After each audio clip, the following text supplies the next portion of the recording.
आज हम चर्चा करेंगे संसद के बारे में। तो भारत में संसद का क्या महत्व है।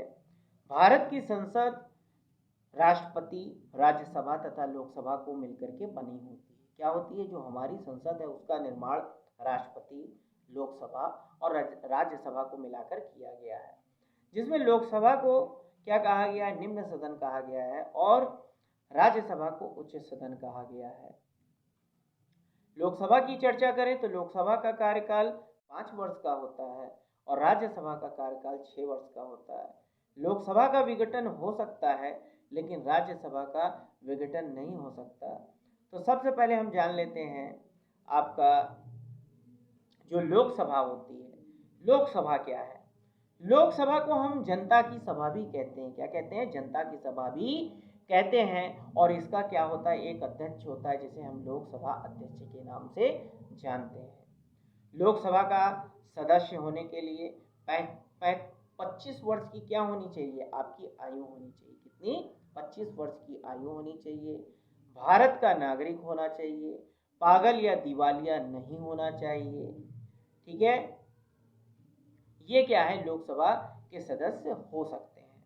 और अगर हम बात करें कि लोकसभा अध्यक्ष और उपाध्यक्ष का निर्वाचन कैसे होता है, तो लोकसभा का अध्यक्ष और उपाध्यक्ष का निर्वाचन अनुच्छेद 93 भारतीय संविधान के अनुच्छेद 93 के अंतर्गत रखा गया है। अगर हम बात करें, मूल संविधान में लोकसभा की अधिकतम संख्या 550 निर्धारित की गई थी। मतलब जब हमारा संविधान बना था तब कितनी थी? 550 संख्या निर्धारित की गई थी। वर्तमान में लोकसभा की सदस्य संख्या कितनी है? 545 है। कितनी है? 545 है।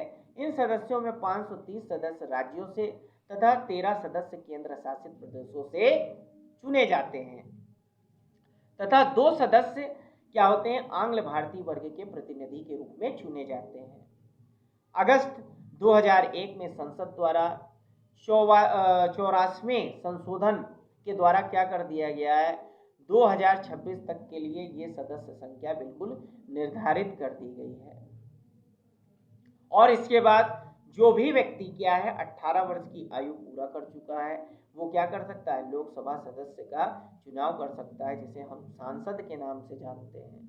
और यही कई सांसद मिलकर के क्या बनाते हैं? अपने में ही एक प्रधानमंत्री का निर्माण करते हैं और वही प्रधानमंत्री क्या करता है? देश को चलाता है।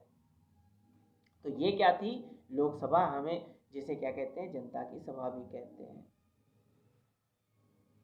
अब अगर हम बात करें लोकसभा के कार्यकाल की, तो लोकसभा का कार्यकाल कितने वर्ष का होता है? 5 वर्ष का होता है। लोकसभा के अध्यक्ष का चुनाव उन्हीं के सदस्यों के बीच में होता है। मतलब जो भी सदस्य चुन करके जाते हैं वो क्या करते हैं? अपने में ही लोकसभा क्या करते हैं? अध्यक्ष का चुनाव कर लेते हैं कि हमें किसको चुनना चाहिए। फिर इसके बाद अगर लोकसभा क्या होती है? भंग भी हो जाती है, तब भी जो लोकसभा अध्यक्ष होता है वो अपने पद पर बना रहता है। ठीक है, जब तक कि नई लोकसभा का निर्माण नहीं हो जाता है। और इसके बाद अगर लोकसभा को अध्यक्ष को हटाने की बात करें तो लोकसभा अध्यक्ष को कुल सदस्यों की 2/3 संख्या के द्वारा, कितने? 2/3 सदस्यों के द्वारा क्या कर सकते हैं? हटाया जा सकता है। और अगर लोकसभा के हम बात करें तो लोकसभा में क्या होता है आपका कि धन विधेयक से संबंधित जो अधिकार दिए गए हैं वो लोकसभा को ही दिए गए हैं। मतलब सबसे पहले धन विधेयक कहाँ पर होता है? आपका धन विधेयक लोकसभा में पेश होगा और अगर वहां से लोकसभा से पास हो जाता है, राज्यसभा में जाएगा तो राज्यसभा क्या करती है? उसे ज़्यादा से ज़्यादा 14 दिन तक के लिए रोक सकती है धन विधेयक को। लेकिन क्या होगा? अंत में उसको राष्ट्रपति के पास भेजा जाएगा और राष्ट्रपति के हस्ताक्षर के बाद उसे पारित किया ही जाएगा। अर्थात धन विधेयक के मामले में जो आपको क्या दी गई है? सबसे ज़्यादा अधिकार दिए गए हैं वो लोकसभा को ही दिए गए हैं। और अगर हम चर्चा करें प्रजातंत्र के बारे में तो प्रजातंत्र क्या है? प्रजातंत्र का आधार आपकी लोकसभा ही है, क्योंकि ये क्या है? जनता की सभा होती है।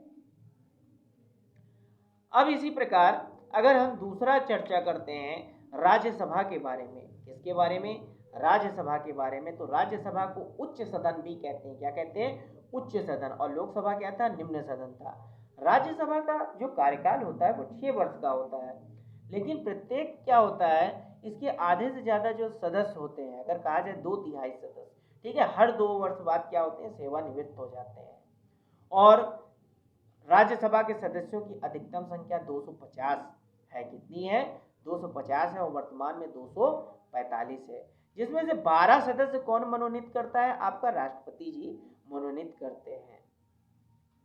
और अगर हम बात करें राज्यसभा का जो मेन अध्यक्ष होता है, तो भारत का जो राष्ट्रपति उपराष्ट्रपति होता है, वही राज्यसभा का क्या होता है, अध्यक्ष होता है।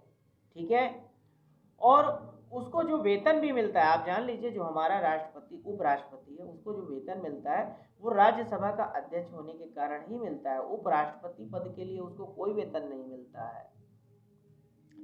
वर्तमान समय में बात करें तो राज्यसभा में उत्तर प्रदेश की सबसे अधिक सीटें हैं। कितनी, 31। कितनी सीटें हैं, 31।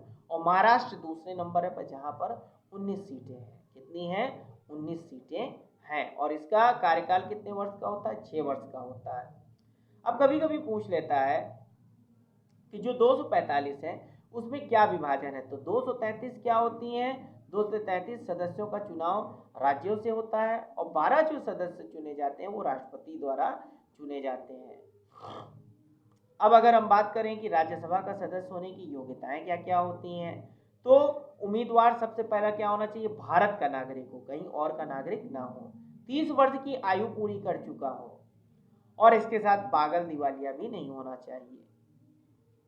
अब अगर हम राज्यसभा के शक्तियों की बात करें तो राज्यसभा क्या करती है, कोई भी जो आपका बिल पारित होता है, बिल का मतलब होता है, मान लो कोई भी नियम कानून या संसद में संशोधन हो रहा है, ठीक है, संविधान में संशोधन हो रहा है या कोई भी नियम कानून बन रहा है, तो उसमें राज्यसभा का बहुत ही बड़ा महत्वपूर्ण योगदान होता है। अगर क्या होगा, वो नियम कानून या बिल क्या होगा, आपका जो है राज्यसभा द्वारा पारित नहीं होगा, तो वो वहीं पर पेंडिंग पड़ा रहेगा जब तक कि राज्यसभा उसे पारित न घोषित कर दे।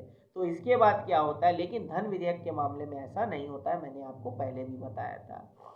जब नियम कानून क्या होता है आपका राज्यसभा से पारित हो जाता है, अर्थात दोनों सदनों में, लोकसभा और राज्यसभा दोनों में पारित हो जाता है, तब इसके बाद वो राष्ट्रपति के पास जाता है हस्ताक्षर के लिए।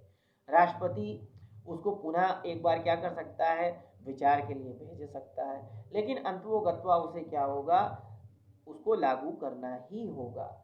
तो ये क्या है, ऐसा जो है प्रावधान बताया गया है। हालांकि इसके बारे में मुझे विस्तृत जानकारी इतनी ही है।